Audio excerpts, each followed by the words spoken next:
Buenas tardes, hermanos y amigos que nos acompañan por esta transmisión. Soy el pastor Felipe Torres y hoy continuamos con la segunda parte de la conferencia Clamores desde la Cruz. Pero antes quiero hacer una oración para poder entrar a los siguientes clamores que nos faltan.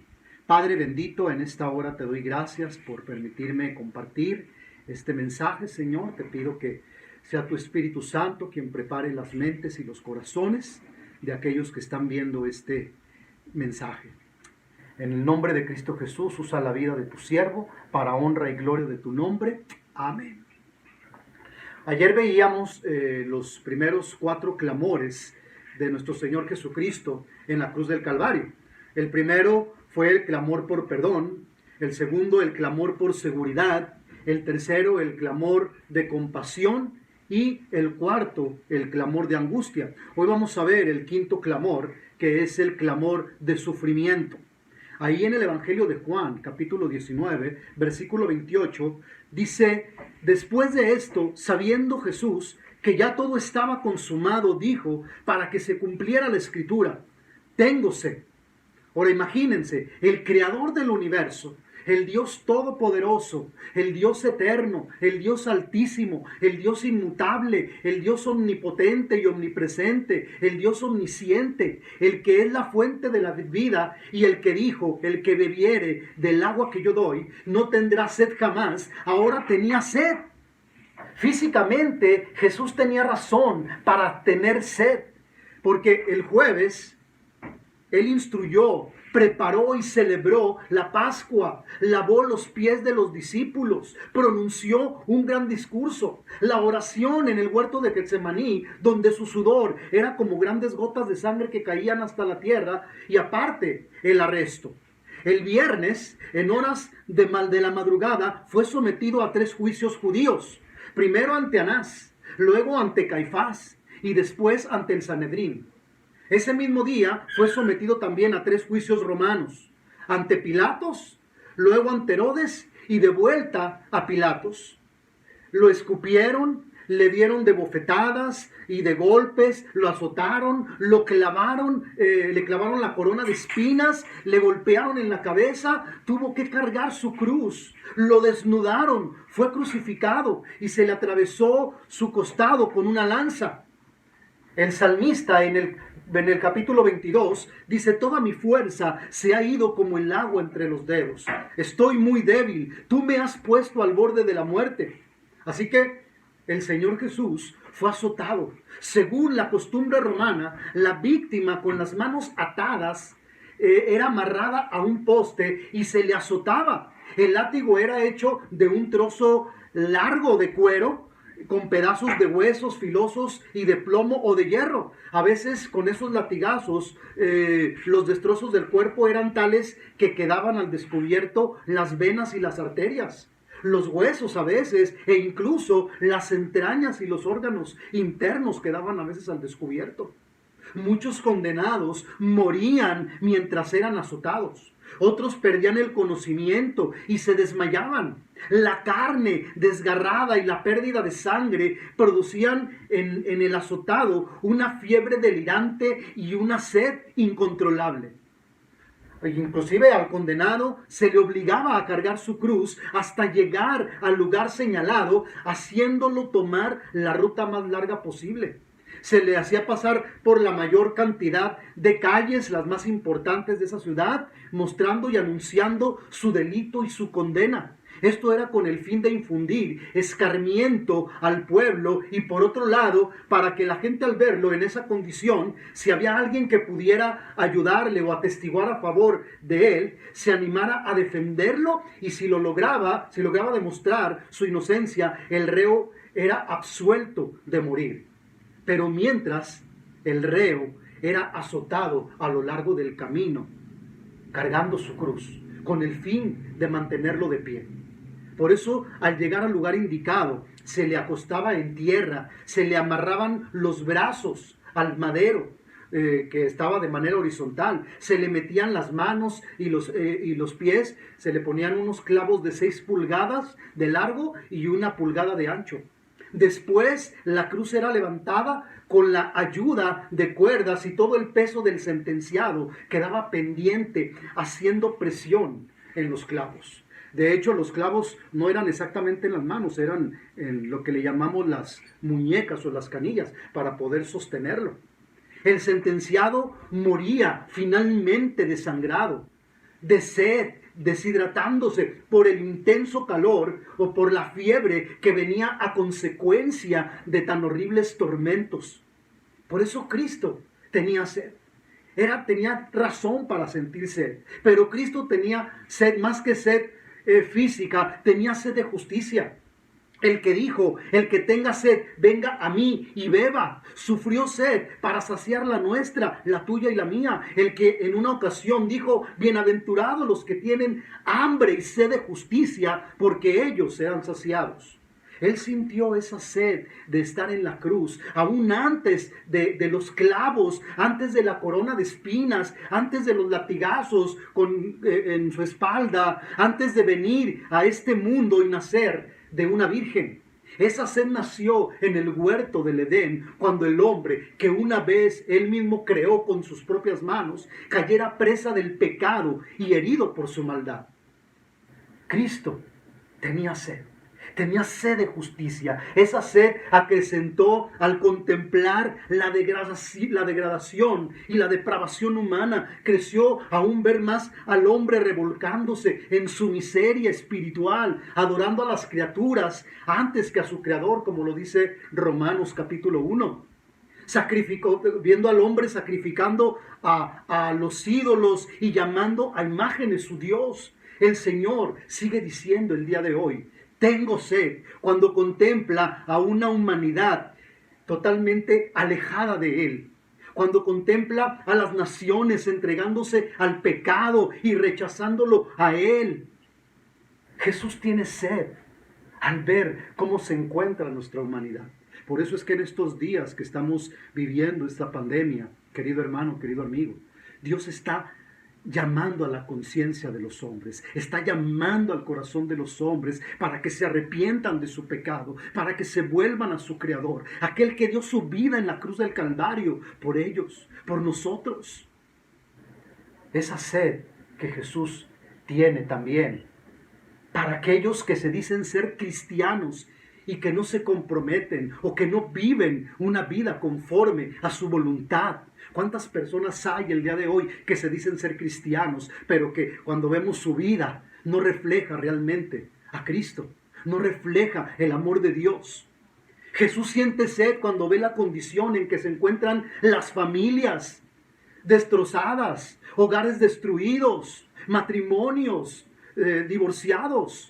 Por eso es que Dios nos está permitiendo, querido hermano, querido amigo, que estos días, estas semanas o meses, no lo sabemos, que vamos a estar en nuestra casa, que aprovechemos para amar a nuestra familia, para recuperar a nuestra familia. Jesús siente sed cuando ve mujeres que lloran por el maltrato familiar, por el maltrato de sus esposos, por hijos olvidados, por hombres depravados e inconscientes, padres que matan a sus hijos antes de nacer y después de nacer, hijos que matan a sus padres, hombres y mujeres perversos que, dejando el uso natural, se encienden en sus pasiones vergonzosas, teniendo relaciones sexuales hombres con hombres y mujeres con mujeres. El divorcio, donde son más los que se divorcian el día de hoy que los que se casan. Al ver a los que profesan conocer a Dios, pero que con sus hechos lo niegan. Jesús siente sed cuando ve a la gente afanada por las cosas terrenales más que por las espirituales. A los cristianos nominales, como si Cristo nunca fuera a regresar, olvidando y descuidando a la familia, a los hijos y a Dios sobre todo. Dios quiere que tengamos sed de Él.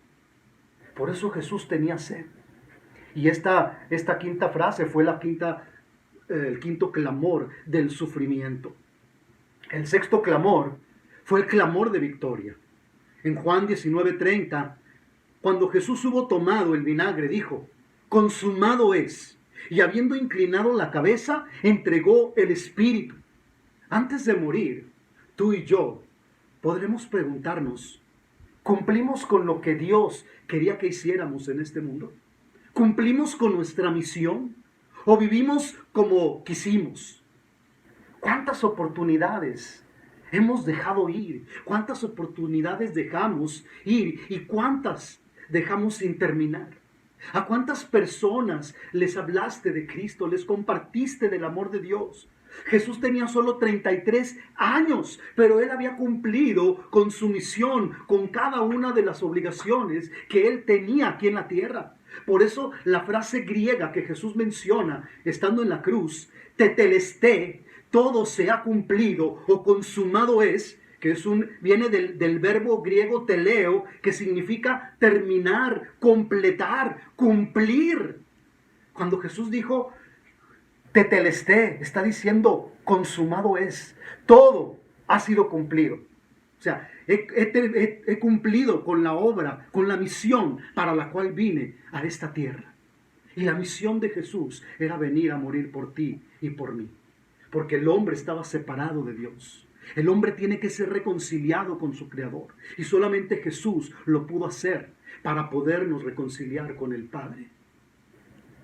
Quiere decir esta frase un final exitoso de una acción particular.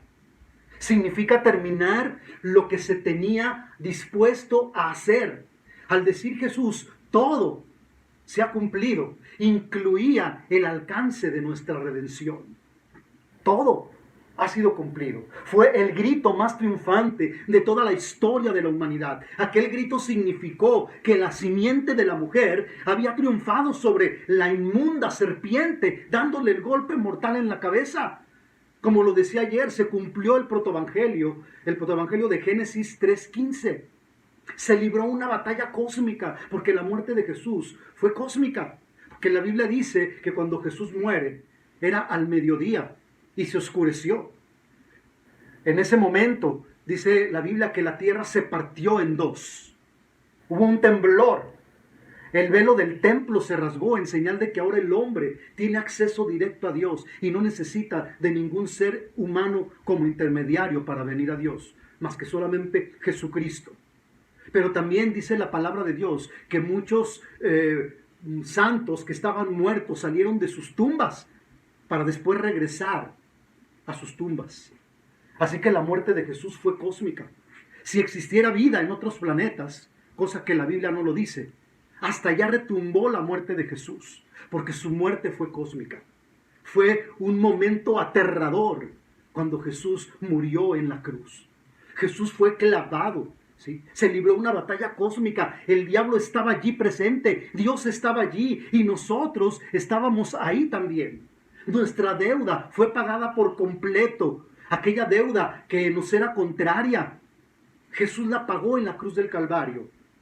Y no se requiere de ningún pago extra que tú y yo podamos hacer para poder ganarnos el cielo. Jesús hizo en 6 horas lo que ningún ser humano podría hacer en toda la eternidad. Jesús fue clavado en la cruz entre las 9 y las 12 de la mañana y murió entre las 3 y las 4 de la tarde. Así que la muerte de Jesús fue algo extraordinario, fue algo a la vez aterrador, fue algo que solamente ha sucedido una vez en toda la historia de la humanidad. Por eso Jesús es el parteaguas de este mundo. Este mundo está dividido por la muerte de Jesucristo, antes y después. Aún los mismos científicos usan estos datos, antes de Cristo y después de Cristo. El séptimo clamor, que es la última frase que Jesús menciona estando en la cruz, fue esta: Padre, en tus manos encomiendo mi espíritu. En Lucas 23:46, entonces Jesús clamando a gran voz dijo: Padre, en tus manos encomiendo mi espíritu. Y habiendo dicho esto, expiró. Esta frase se encuentra en el Salmo 31, versículo 5, y este verso era la oración que toda madre judía enseñaba a su hijo que dijera antes de acostarse a dormir. Para el Maestro Jesucristo, la muerte era solo un sueño. Cuando resucitó a Lázaro, le dijo a su hermana Marta: Le dijo, Lázaro no muere, no está muerto, él solamente duerme. Cuando resucitó a la hija de Jairo, también lo mencionó.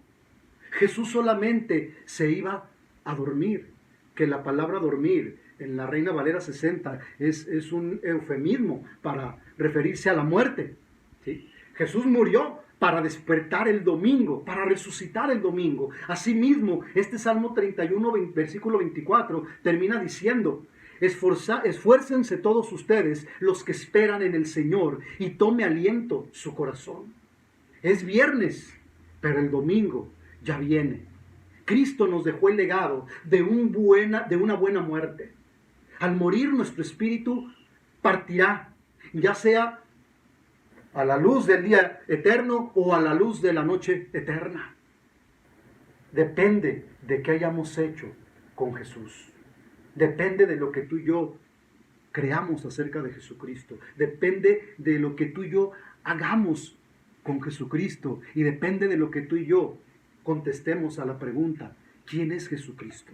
Jesucristo es el Hijo de Dios, la segunda persona de la Trinidad, que se encarnó y vino a morir en una cruz por nuestros pecados, para que todo aquel que en él crea no se pierda, sino que tenga la vida eterna. Ese es Jesucristo, el Hijo de Dios, el Salvador del mundo, el que dijo, yo soy el camino, la verdad y la vida, y nadie puede llegar al Padre si no es a través de mí. Solo Jesucristo es el único mediador entre Dios y los hombres. Por eso es que Jesús encomendó su espíritu al Padre, asegurándolo a su cuidado. Durante las 3 primeras horas en la cruz, Jesús sufrió en manos de los hombres. Pero después, durante las últimas 3 horas, Jesús sufrió en las manos de Dios, de su Padre. Jesús voluntariamente entregó el Espíritu a su Padre. Su vida no le fue arrebatada por el poder de la muerte, porque Él venció a la muerte. Como dice la Biblia, sórbida es la muerte. Jesús le quitó el aguijón a la muerte, que es el pecado. El pecado ha sido conquistado. La muerte ya no tiene poder sobre Jesucristo ni sobre el creyente. Porque así como Jesús resucitó, que de eso vamos a estar hablando el domingo, también el creyente resucitará en el día postrero. Jesús dijo, yo soy la resurrección y la vida. El que cree en mí, aunque esté muerto, vivirá.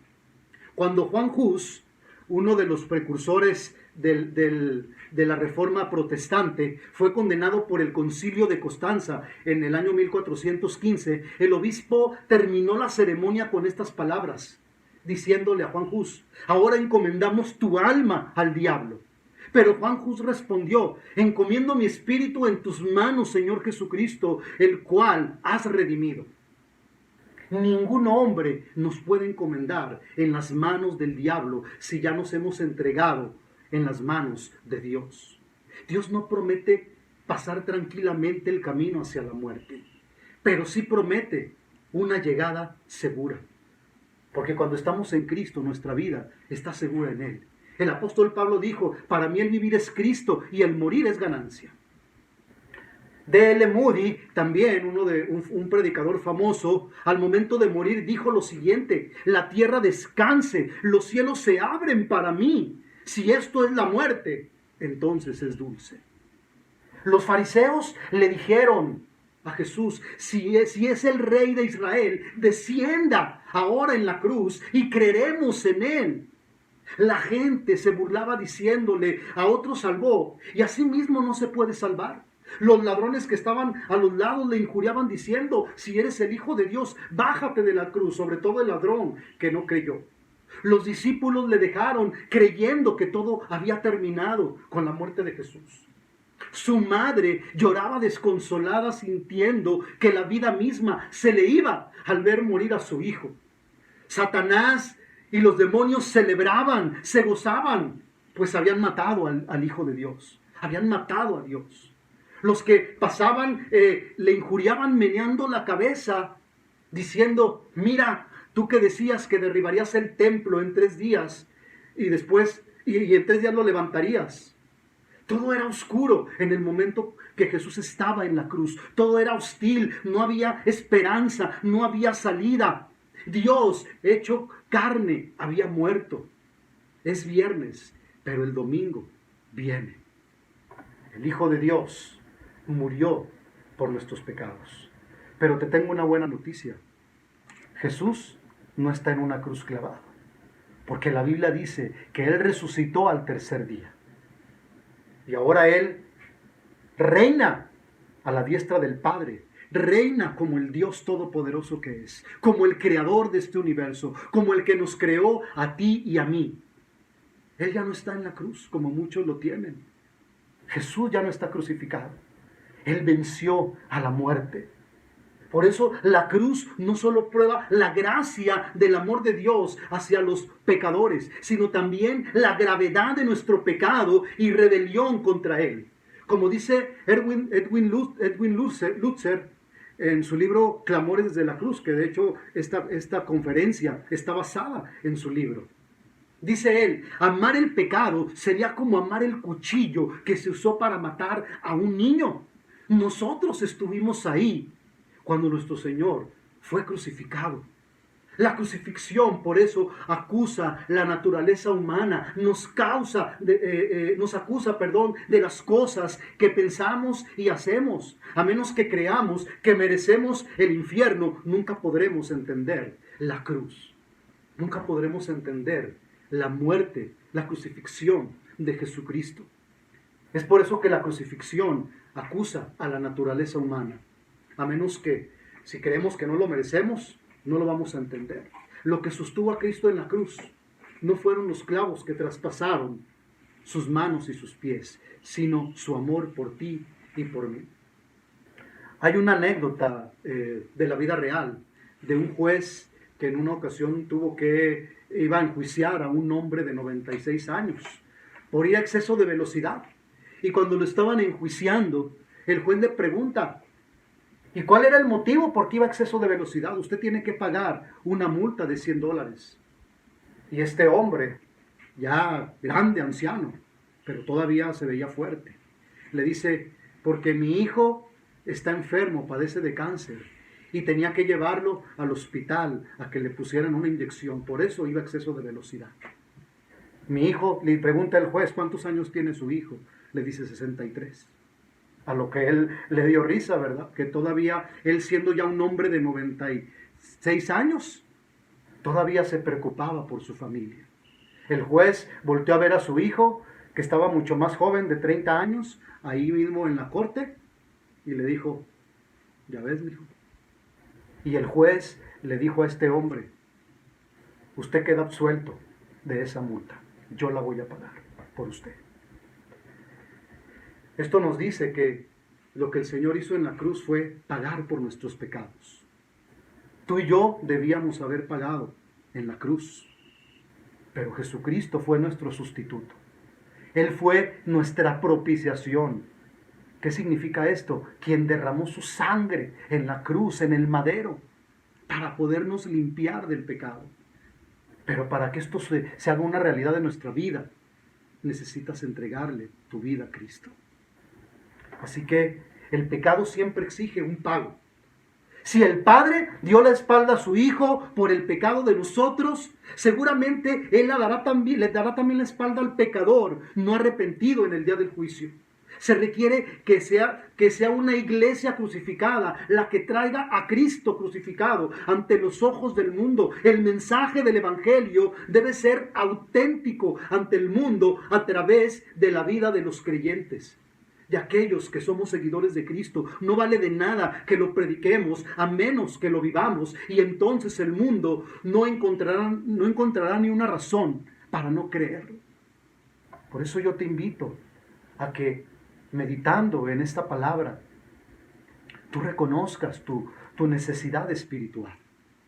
La Biblia dice, el Señor Jesús dijo en Mateo 5, bienaventurados los pobres en espíritu. Y ser pobre en espíritu significa reconocer nuestra miseria espiritual, que sin Cristo nada podemos hacer, que solamente nuestra vida tiene sentido cuando Cristo habita en nosotros, cuando dejamos que Cristo sea el Señor y Salvador de nuestra vida. Por eso Jesús vino a morir hace más de 2000 años. Hoy, para estas fechas, cada año, las playas, Todos los lugares turísticos estaban atiborrados, donde la gente en vez de guardar estos días, lo usaban para irse de vacaciones. Pero Dios le ha puesto un alto a todo el mundo en estos días, para hacernos entender que estos días no son para irse de vacaciones, sino son para meditar en nuestra vida, para meditar en nuestro Creador, aquel que nos creó y nos trajo a este mundo con un propósito, con el propósito de alabarle y de glorificarle y de tener comunión con Él. Dios nos creó para su gloria, pero el hombre no ha entendido. Y es por eso que Dios hoy le ha puesto un alto a este mundo con esta pandemia. Gracias a Dios, hoy la tierra está descansando también. Las playas ya no están atiborradas de personas.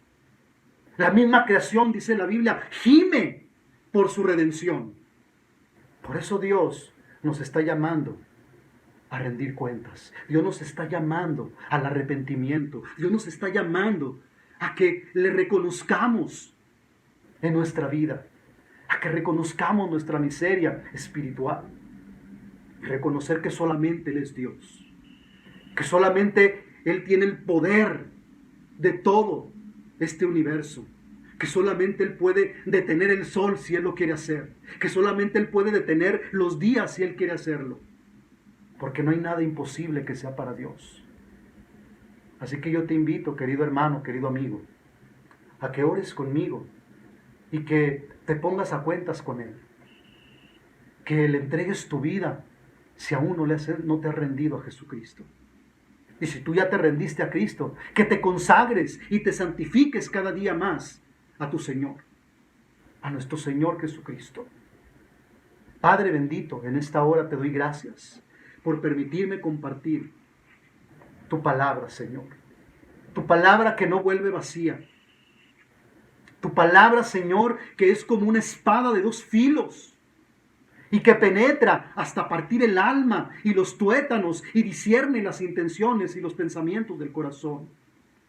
Señor, te pido por todos los que están escuchando este mensaje, Señor, que sus corazones sean ablandados por tu amor, que sus corazones, Señor, se rindan ante ti.